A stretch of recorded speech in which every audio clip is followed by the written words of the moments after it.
to the Tuesday Night Touchdown Podcast with your hosts, Reese Downing and Jacob Workman.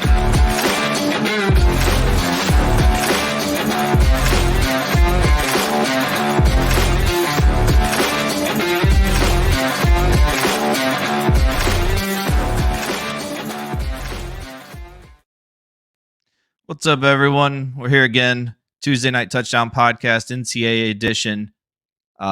This is going to be our Week 6 pick edition. Reese, I've got a question for you to start this off before we get into a review, because one thing's really pissing me off. Do you think college football should have injury reports that are mandatory? Yes. Yeah, it's absolutely ridiculous. There needs to be an NFL system of injury reporting and inactive reports at least an hour and a half before the game, just like the NFL does it. There's just some things that are impossible, and these coaches are so ridiculous with what they're doing. As we've talked every week about Cam Rising, is a prime example. Right. But this week we had Jalen Daniels with Kansas, which ended up being, how do you bet on a game when he's probably one of the top 10, 15 quarterbacks in the nation. You don't even know he's going to be out for the game. Like that. Things like that are just crazy to me. I get that there's a lot more teams, obviously, but they could manage that by the conference and then just have the conference report in. There's ways to work around it. So I don't understand why they don't do it. And yes, they should. Yeah, definitely. And you know what's funny is the Pac-12 was actually the first conference that passed that. They were going to do that next year, and then you saw what happened to them. So yeah. maybe that's a bad omen. It's like, no, we're not going to have injury reporting here. This conference is done. Yeah, even the NHL, which has the funniest injury report, it's just upper body or lower body. Right. You could go that route. At least tell us something. Yeah, it's making gambling on college football very difficult. So with that, I'm going to go over last week. So it was about as even as a week as you could have. Both of us went 11-11-1. I think we had 4 games that were different. We split those. So still to keep a 50% or better record every week since week 0 is pretty solid. I did a little statistical lookup, and in gambling, the key percentage that they say you want to be at or above is 52.4%. So with that, I'm going to bring you guys our current season. So right now I'm 80-60-2, which is 57.04%. Reese is 81-59-2, one game better, 57.75%. So I'd say we're doing pretty good, especially when we took ourselves right out of the gate. I think we were 1-7, 1-6 or 1-7 week 0 because week 0 was rough. Very tough. Yeah. So to come out of that, we put ourselves in a deep hole to begin with, and to both of us be at 57, 58%. That's excellent. So we've been pretty solid. And to still not have a below 500 week since week 0 is, especially with what we were just talking about with players can just randomly play and not play, and coaches don't care. It makes things very difficult. Yeah, so for sure. With that, we're going to get into a few little betting trends that we want to discuss. It's 3 future bets that we would each make right now. And with these, it's not something that we're saying is like, oh, yes, this is going to happen. This is a lock, like do this. These are bets, basically. They're future bets that have great odds and just long plays to throw a little money at. Why not? There's great returns on all of these bets. So I'm going to start with Reese. Reese, what is your first future bet that you would make right now? The first future bet that I have lined up here is Bo Nix plus 900 to win the Heisman. If you take a look at where he's at this year, he's got an 80.4% completion percentage, top 15 in yards, 15 touchdowns and only 1 pick, top 12 passer rating. If Oregon wins the Pac-12, I can definitely see him taking the Heisman. So that's my first futures bet. Bo Nix plus 900 to win the Heisman. Yeah, I like that. And Oregon's going to be right. Top 4 teams in the Pac-12 easily.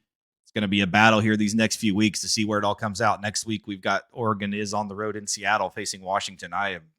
That's one game I've been looking forward to since the beginning of the season. I cannot wait for that game. And that will go a long way. That's number 2 and number 3 on Heisman odds pretty much.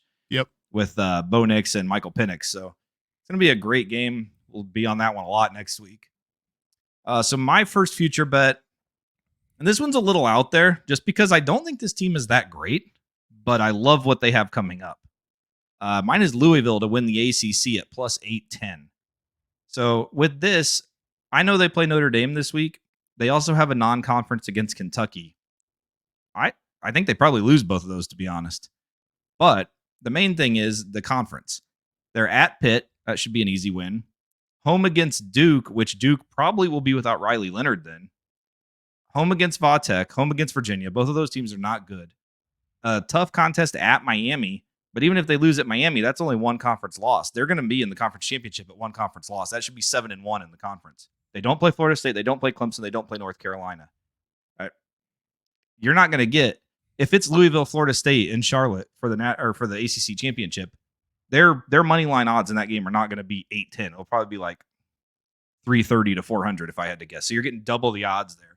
So I mean, I say why not? I think that's a great bet you can make right now with something that they definitely should be in that game. But I see no reason why they wouldn't be in that game. All right, Reese, what do you have for your second one? My second one is a big one. Penn State plus 1,100 right now to win the Big Ten championship. So they're currently leading the Big Ten in scoring. They're being very methodical when they're playing opponents with a ball and playing really to each team's defensive weaknesses versus just sticking to one offensive style. And they seem to keep getting better every week. So this could be their first Big Ten championship since 2016. They obviously have a couple big games with both Michigan and Florida State on their schedule, or not Florida State, Ohio State, on their schedule. But plus 1,100 that's money. And this Penn State team is playing very, very well right now. So that's my second one here, is for Penn State to win the Big Ten championship plus 1,100. Yeah, I just looking at their conference schedule, I like what's there. There is one little sneaky one I see on there is at Maryland. Just because of what Maryland's offense has been doing, and they have to go to Maryland, if I could see them maybe throwing that in as a night game also. That could be a sneaky game. But yeah, I definitely like the Penn State bet there. And I actually have something to go with that for my third one. But my second one I'm going to do here is Kansas to win the Big 12. This is a plus 3,200 bet.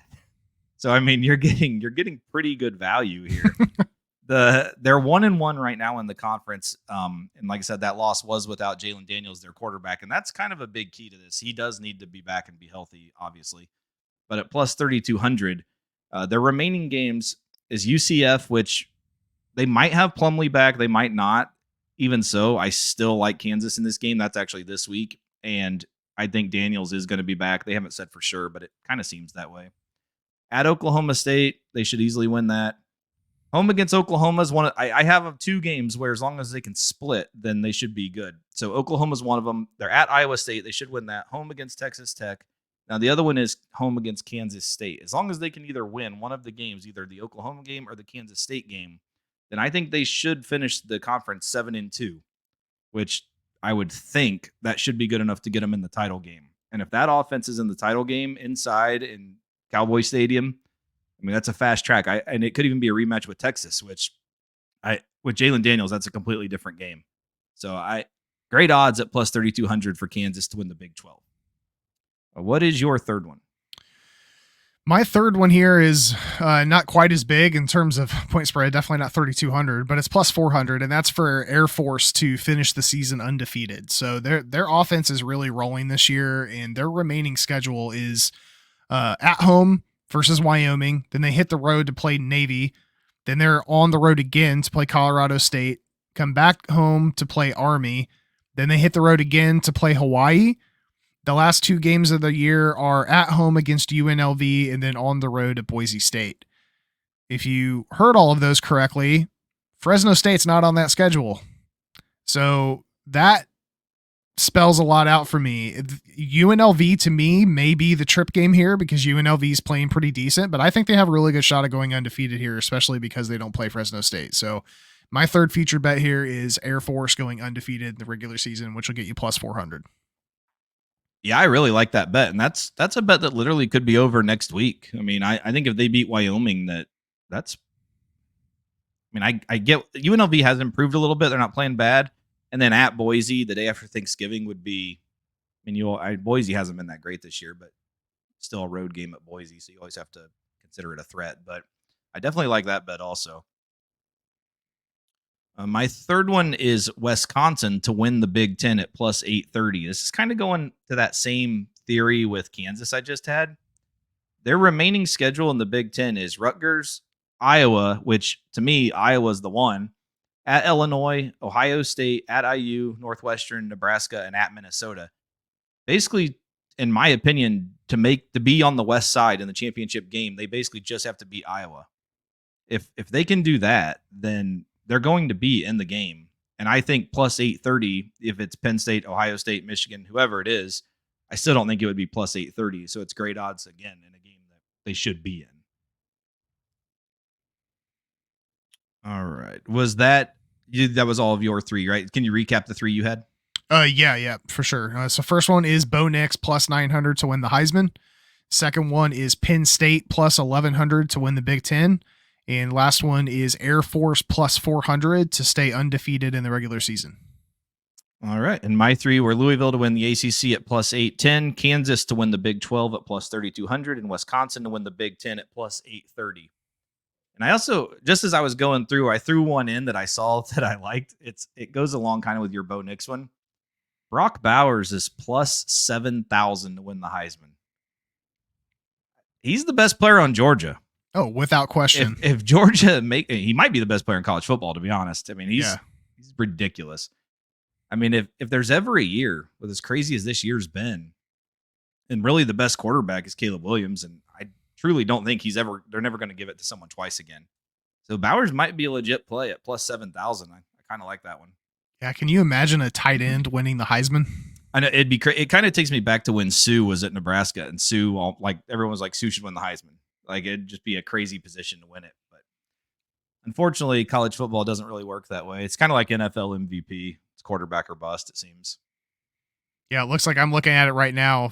Two tight ends have won the Heisman Trophy. Larry Kelly in 1936 and Leon Hart in 1949. 1936? What a fucking beast. What team did he play for? Let me see here. Larry Kelly. While you're looking this up, yeah, take a guess. Take a guess at who he played for. I'm like Navy. You're not far off. The Yale Bulldogs. Yeah. And what impresses me is who the hell was using the tight end in that fashion back then? Like they're way above in front of their time. That's apparently Yale. And then Leon Hart, who was the last tight end to win it, he was the captain of the 1949 Notre Dame team that went 10-0. I guarantee Beavis knew that. If Beavis is listening, he probably spouted it off as soon as you said it. I guarantee it. Yeah, he probably knew it right away. Probably has a poster of that guy. Shout out Beavis. I hope you're listening. He's a big dude. He was 6'5", 260. The largest Heisman winner in history. Really? 6'5", what? 260. Yeah. Does it show his stats by chance? Let me see here. Just interested in what this guy could have done to win the Heisman. Probably like 65 pancakes.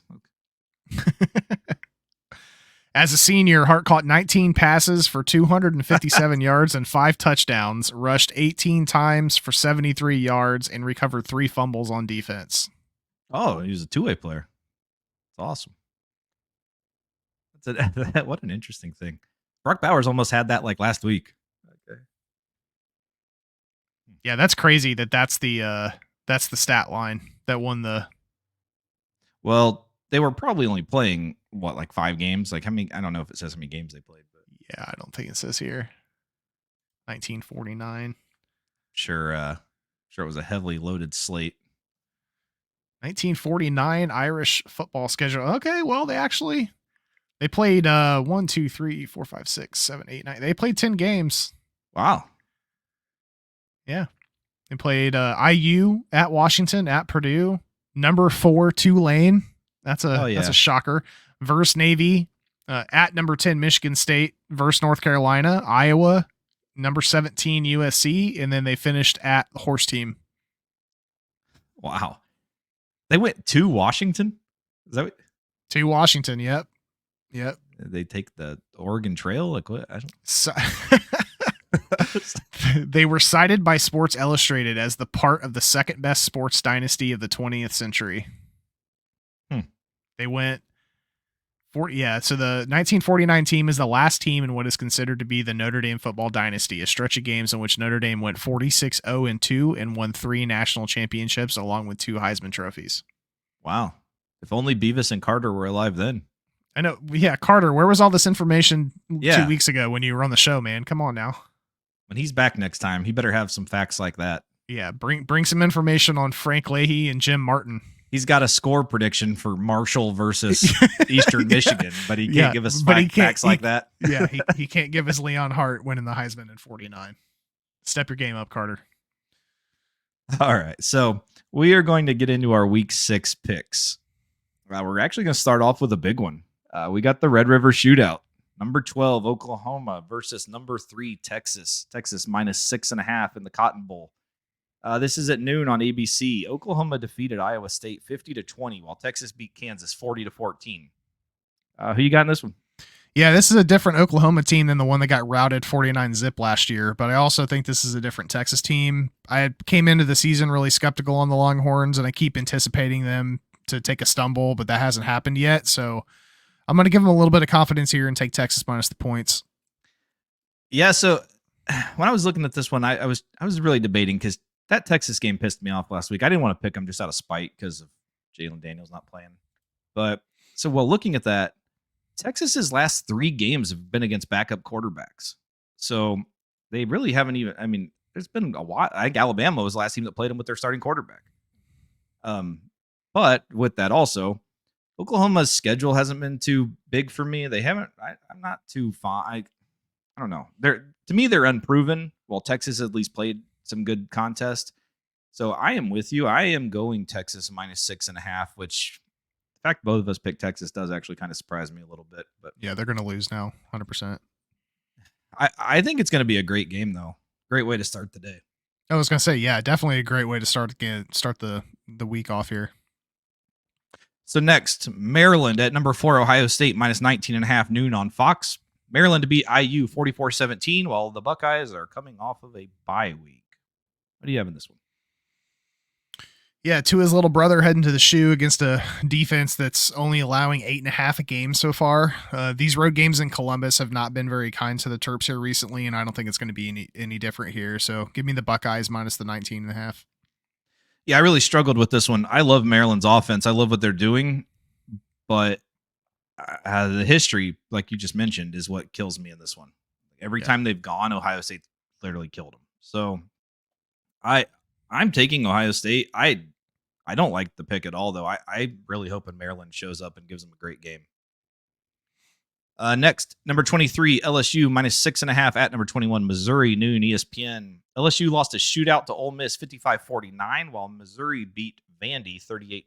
What do you have in this one? Yeah, this one's a little scary just because Mizzou's covered 3 weeks straight and LSU's coming off against that loss against Team Kiffin. So Brady Cook is also playing with a plus 70 completion rating. And both Florida State and Ole Miss QBs roasted that LSU secondary. So I'm going to roll the dice here and take Mizzou here. The points for a close game, maybe an outright upset.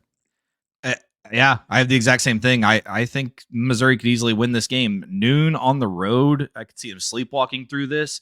Missouri's receivers are fucking good. Like, I can't remember. It's like Luther or something. Their number 1 receiver is probably going to be a first-round pick in the NFL draft. Like, he's ridiculous. But yeah, LSU is going to have to do something on defense to stay in this game. And this 6.5 to me is a ton in this game. Like, if LSU wins, they might just win by like 3. So I love Missouri in this game. Next line's a little interesting. Number 13, Washington State going on the road to the Rose Bowl. UCLA minus 3.5. 3 o'clock on the Pac-12 network. Washington State is coming off of a bye, and UCLA is coming off of a bye. Well-rested teams. This one's going to be a great one. Unfortunately, 10 people are going to be able to see it, but who do you have in this one? Yeah, it is unfortunate because this is going to be a battle between 2 really good quarterbacks with Cam Ward and Dante Moore. The last 5 games have been decided by 1 score, but I'm with you. I'm a little confused as to why UCLA is favored here. I'm taking the Cougars here in an upset if you want to call it that, but yeah, give me the 3.5. Yeah, it is weird to call this an upset, but I'm Washington State also. I love Cam Ward. He's one of, if I had to pick 5 quarterbacks in the nation to watch, he's going to be one of the 5. I love watching him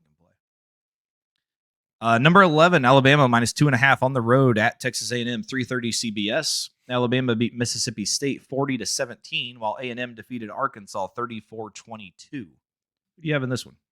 Yeah, sorry about the banner change in there. I just saw it was overlapping on some of our stuff. But yeah, Bama looks like they're starting to find their footing a little bit with Milroe at quarterback and with Connor out for the year, Max Johnson stepping in here. And he does have 2 starts against Bama back when he was at LSU. I think this is going to be a defensive game, but the spread here favors the Tide. So give me Bama minus the 2.5. Yeah, I went A&M. I'm going to take A&M. I just like their defensive talent. I think they can force Alabama to throw the ball, and they can't do that. So, I mean, this game might be 17-14. I mean, this could be a very low-scoring game. But I like A&M to win this one, and I think this might set up A&M to run to the SEC championship game. I think whoever wins this is going to represent that side. Syracuse going on the road to number 14, North Carolina, -8.5, 3:30 on ESPN. Syracuse lost at home to Clemson 31-14, while the Tar Heels are coming off of a bye. Who do you have here? Yeah, Syracuse did not protect the ball well last week against Clemson, and the Tar Heels are coming off that bye week, so they've got plenty of time to prep for the offensive tack through Garrett Schrader. Home game for the Tar Heels. They're 3-0 this year against the spread when it's within 10, so give me North Carolina minus the 8.5. Yeah, I have North Carolina -8.5 also. I think Syracuse might have hit their end. I think they might get blown out in this one. Vatek, hopefully going to get blown out. At number 5, Florida State, or -24, 3:30 on ABC. Vatek did defeat Pitt last week, 38-21. The Noles were on a bye. Who do you have here? Yeah, another team coming off the bye with the Noles here, and I think it's only their second game at home, right? This is their second home game of the year. Yep. Yeah, Tech's coming off a pretty convincing win against Pitt, but they dropped 3 straight prior. I think the Noles are going to handle this one, but I'm a little hesitant with that 24-point spread, so I'm going to take Vatek in the points. Yeah, the 24 concerns me a little bit also. That's a high number, but we're well rested. We're getting some guys back from the injury. I think it's got to be a statement game. Florida State has to be pissed off. Like, why are we dropping in the polls? It makes no sense. I don't know. The polls are such horse shit. I don't know. They've always driven me nuts, but this year they're really driving me nuts because, I mean, what have we probably have the best resume in college football, but it's like, oh, you're gonna keep falling in the polls. Thanks. Okay. Georgia loses a game or barely beats Auburn, and they're like, oh, greatest team on earth, even though they've played no one. It's ridiculous. Yeah, and Washington's sitting, where are they sitting at right now? They're down. I think they're at 7. I don't remember where they're at, but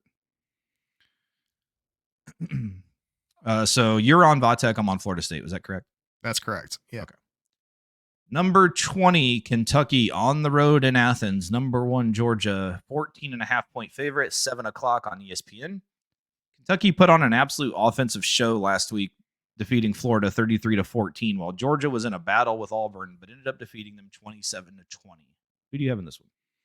Yeah, battle of the undefeateds here. Bulldogs continue to not cover spreads this year, and Kentucky is good, but Devin Leary does need to play better. If the Bulldogs can contain Ramon Davis, I think they'll be fine, but I'm going to go with the trend here and say Georgia doesn't cover, so give me the Wildcats on the 14.5.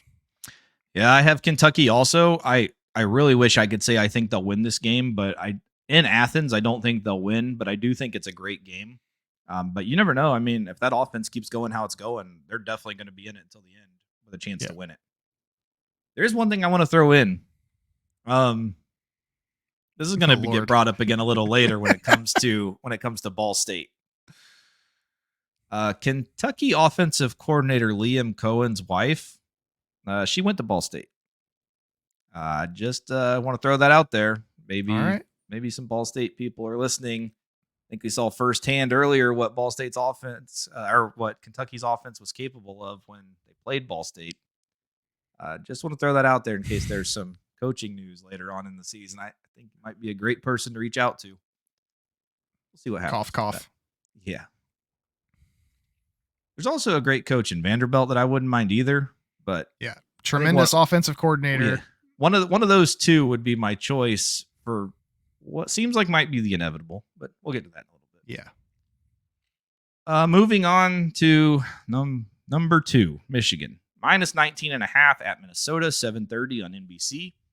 Michigan finally covered a spread last week, beat Nebraska 45-7, while the Gophers defeated Louisiana 35-24. Who do you have in this one?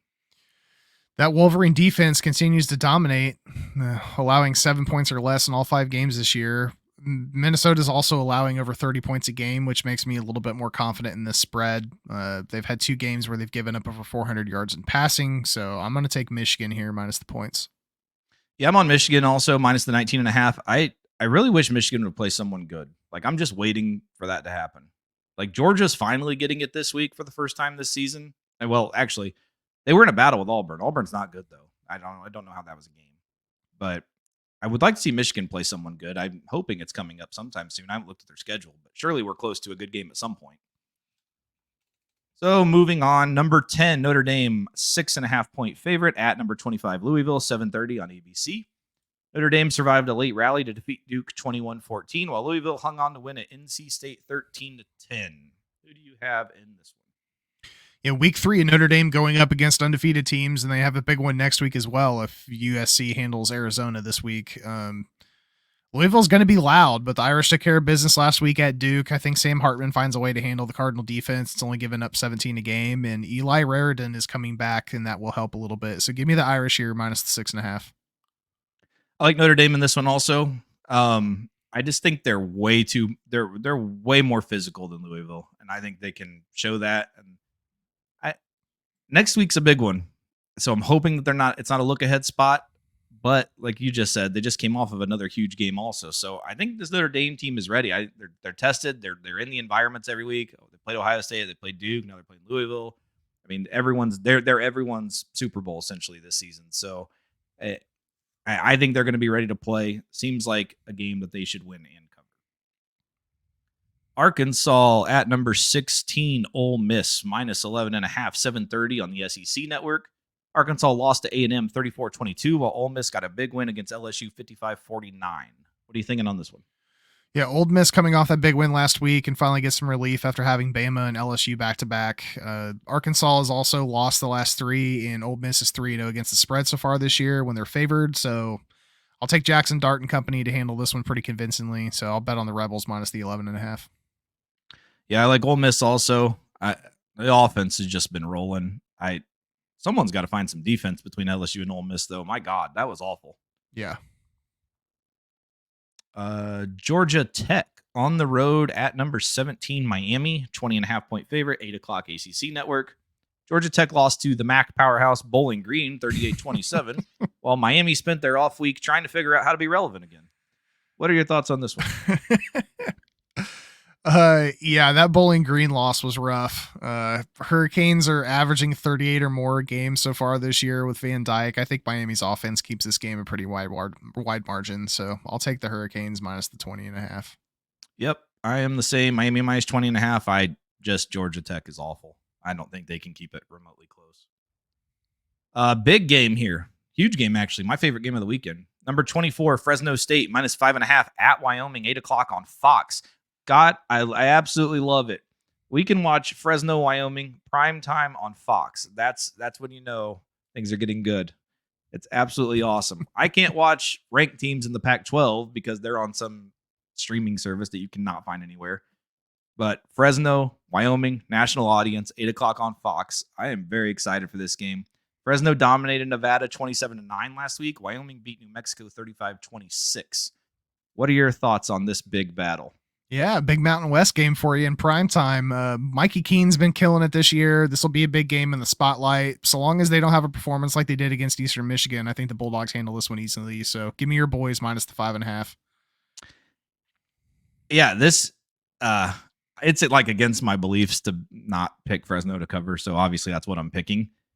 But this game is the one that it concerns me a lot. Wyoming is a tough place to play. I don't know. I am very thankful that this is happening now and not in like 3 or 4 weeks when it's snowing and 10 degrees there.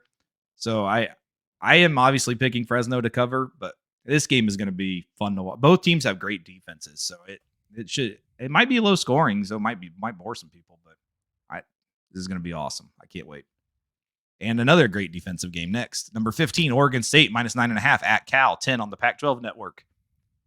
Oregon State had a huge win at home against Utah, 21-7, while Cal defeated Arizona State 24-21. Who do you have in this one? Yeah, Oregon State surprised me last week against Utah when they grinded that win out. If Big Cinco there can continue connecting with Silas Bolden, they should be able to get the dub here. So I'll take the Beavs minus the points. So to me, Oregon State and Utah are kind of the same team. If they're on their home field, they're incredible. And on the road, things get a little bit more dicey and they're more susceptible to lose. I am going to take Cal to cover this. And you might even check it. Cal might win this game. I think this might be a sneaky win here for Cal. So this will be another great late night game. I'm pretty excited for this one too, but definitely should be a low scoring affair. This one's not going to be a low scoring affair. Arizona on the road at number 9 USC minus 21.5, 10:30 on ESPN. Arizona had a late rally against Washington, but came up short, losing 31-24, while USC had to deal with a late rally themselves by beating Colorado 48-41. What are your thoughts on this one? The Trojans have won the last 10 here, but the last 3 games have been an average of a 7-point swing, and USC's defense can't stop a nosebleed, so I think they win this game, but I mean, yeah, I can't take a 21.5 point spread, so give me the Wildcats. I don't trust USC's defense to be able to stop anybody. Yeah, I have Arizona in this one also. Huge question mark is Jaden DeLora, the quarterback for Arizona. If he's back, this might be a legit game. Jaden DeLora is electric. He was at Washington State before, transferred to Arizona. He's one of those guys that you just have to watch play. He's very exciting. He was out last week.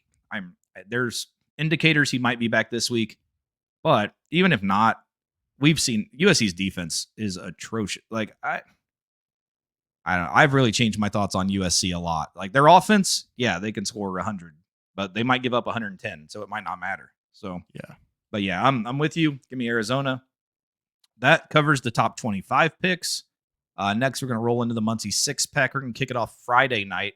Kansas State is minus 11.5 on the road at Oklahoma State, 7:30 on ESPN. Kansas State needed the bye, get a little bit healthier, and Oklahoma State was coming off a bye also. What do you got in this one? Yeah, Oklahoma State's defense has not been great, so I think Will Howard and company can take care of business here. I'll take K-State minus the points. I am on Kansas State also. I just think they're a way better team. I don't think Oklahoma State's that good this year. I mean, I said it last week, when you get on those conference games on the Thursday night or a Friday night, you never know what can happen. And last week, that was one of the push we had just because NC State. But I think Kansas State is a way better team and should be able to cover this.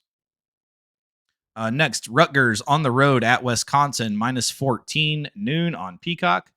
Rutgers beat mighty Wagner 52-3, while the Badgers are coming off of a bye. Who do you have here? Yeah, this could be a tough one for the Badgers because outside of the Michigan game, Rutgers been putting some points up, and they're currently a top 10 defense. Wisconsin's at home, so it could swing things a bit, but I'm going to take Rutgers here plus the 14. I don't trust this to be that big of a win for Wisconsin. Yeah, I think this is a very telling game for Wisconsin. If their offense can come up and show what they can actually do, then I think we're in good shape with especially the bet I have to win the Big Ten. But I am sticking with Wisconsin here minus the 14. I like them at home in this one, and hopefully they show up and play like we know they can. Ball State at Eastern Michigan, minus 2.5, 3:30 on ESPN Plus. Ball State couldn't handle that raucous environment of Western Michigan, losing 42-24, while Eastern Michigan is also coming off of a loss 26-23 to Central Michigan. What are your thoughts here?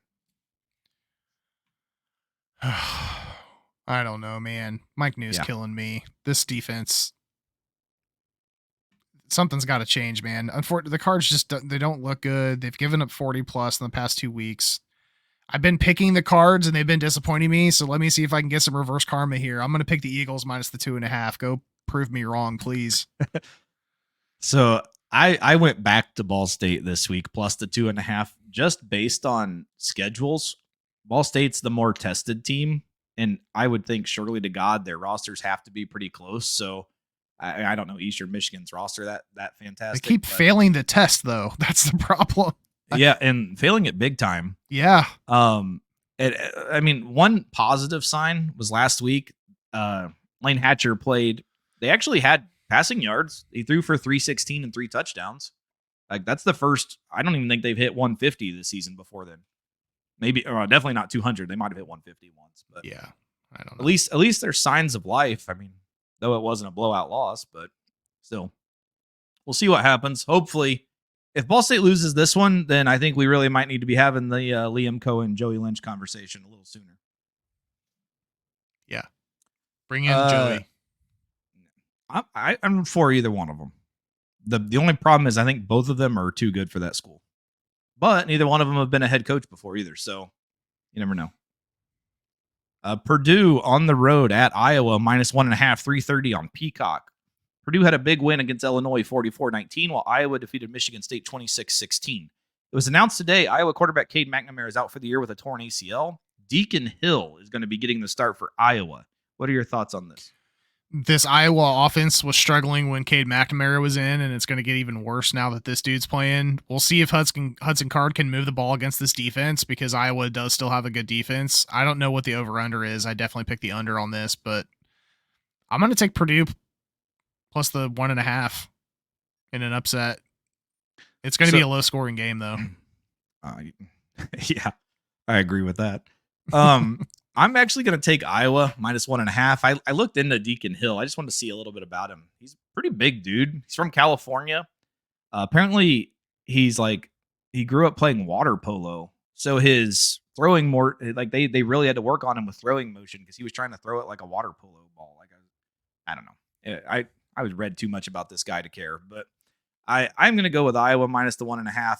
I'm pretty sure there is no difference if you play, I play.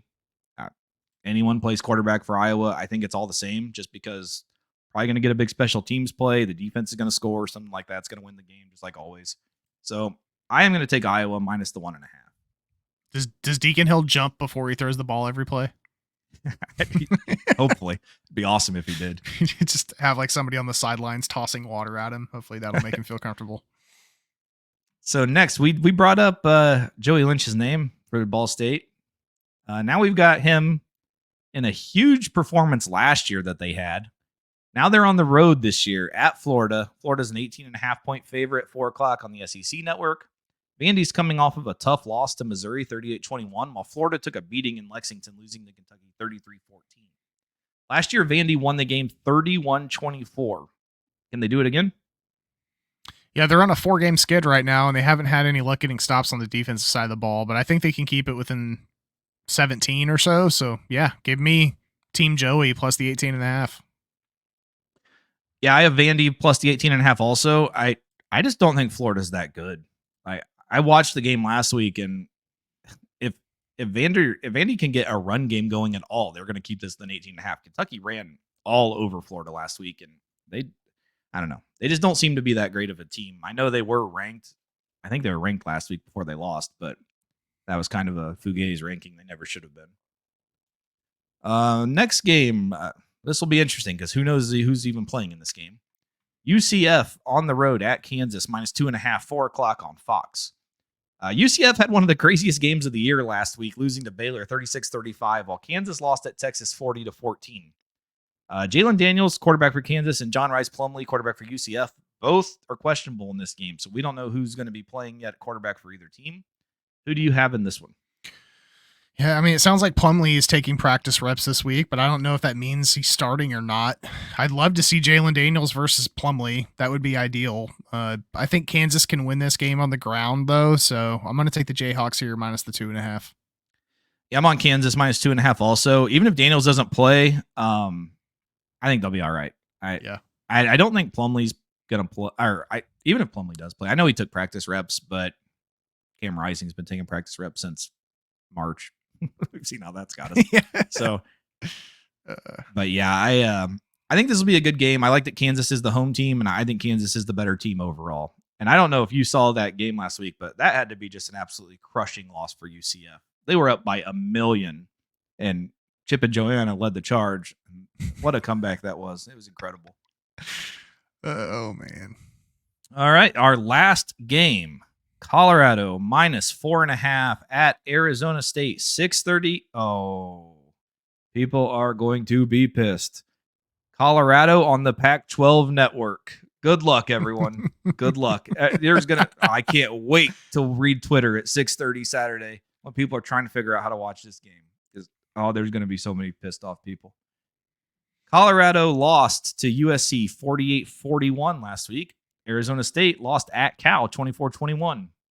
What are your thoughts on this one? Colorado kept that USC game much closer than I expected, despite the problems with the Trojans defense this year. Arizona State's also on a 4-game skid. Their only win was a tight win against Southern Utah in week 1. I think Colorado handles this one easily. So give me the Buffs minus the 4.5. I'm really surprised the spread's not bigger. Yeah, this is like, I don't know. This is one of those games you look at the line and you're like, something is wrong. Like, I don't get it. Like, Arizona State, Jaden Rashada's not playing, like, guaranteed not playing their starting quarterback. The only player on their team that's worth any bit of a damn. He's not playing.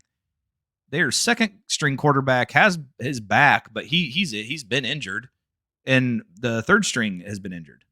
So it's like, what? Oh, I don't know. I truly don't understand this at all.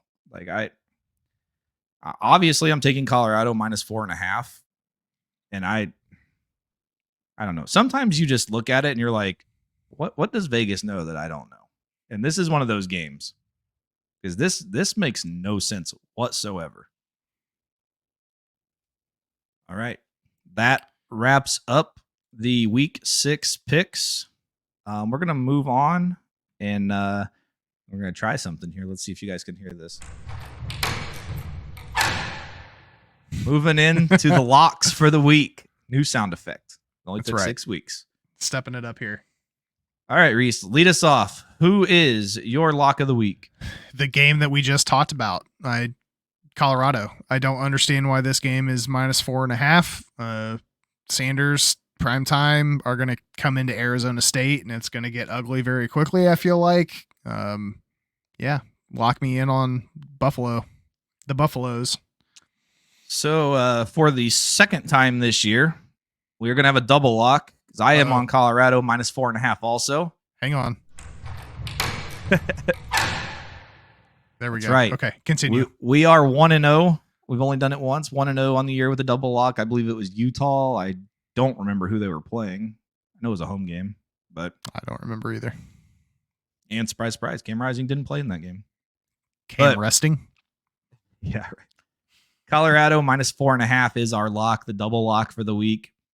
They said, just leave us comments on our YouTube, like, share, whatever you want to do. We did start a TikTok last week, threw up a few clips on there last week. Just trying to get some traction there. But the @Tuesnight TD Pod, which you can see on the lower right-hand corner of your screen, hit us up on Twitter or YouTube, anything. Just send us comments and we'll reach back out to you. Anything you want to see on the show, anything like that. Don't forget, the NFL edition will also be coming out a little bit later tonight. And see what happens. Hopefully we can keep up our streaks. 57% for both of us right now on the year, which is very, very good. So for Reese Downing over there on the other side of the screen, and me, I'm Jacob Workman. We will see you guys next week. Have a good one. See you guys. Good luck.